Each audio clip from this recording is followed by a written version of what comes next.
കുടിയും കൂത്താട്ടും ഒക്കെ ഷാപ്പിലും പെരുവഴിയിലും മതി. ഈ വീട്ടിൽ ഞാനിത് സമ്മതിക്കില്ല. സന്ധ്യ സമയത്ത് പിള്ളേർക്ക് 4 അക്ഷരം പഠിക്കണം. അറിയിരിക്കുമ്പോ ആരോടി എന്റെ പരിചയക്കാരുടെ മുമ്പിൽ വെച്ച് എന്നെ അപമാനിച്ചതും പോരാ, ഇപ്പൊ നോക്കി പേടിപ്പിക്കും. നീ എന്നോട് ക്ഷമിക്കാൻ തെറ്റ് എന്റെയാ. ഞാൻ ഇതുവരെ നിന്നെ പറ്റിയിട്ടില്ലല്ലോ, ആദ്യമായിട്ടല്ലേ.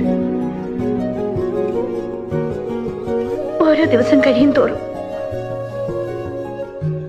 ജോണിയുടെ ഈ പോക്ക് കാണുമ്പോ ഇനിയെങ്കിലും ജോണി ഒന്നും അറിയാതിരുന്ന് നമ്മുടെ കുഞ്ഞുങ്ങളുടെ കാര്യം ആലോചിക്കുമ്പോ എനിക്ക് പേടിയാവുന്നു.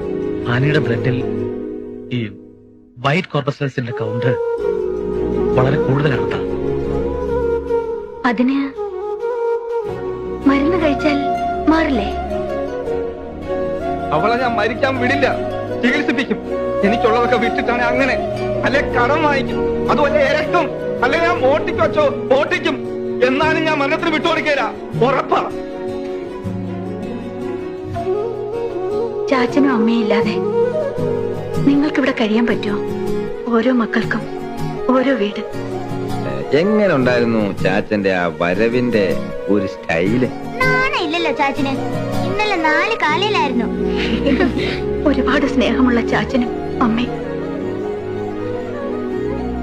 നല്ല ആഹാരം, നല്ല വസ്ത്രം, നല്ല സ്കൂള്. കാല് വയ്യാത്ത അവനെ സ്വീകരിക്കാൻ ആളുകൾ മടിക്കുന്നു. കത്ത് നീട്ടുന്നില്ല, ഉടനെ നേരിൽ കാണാമല്ലോ. സ്നേഹപൂർവ്വം അമ്മ.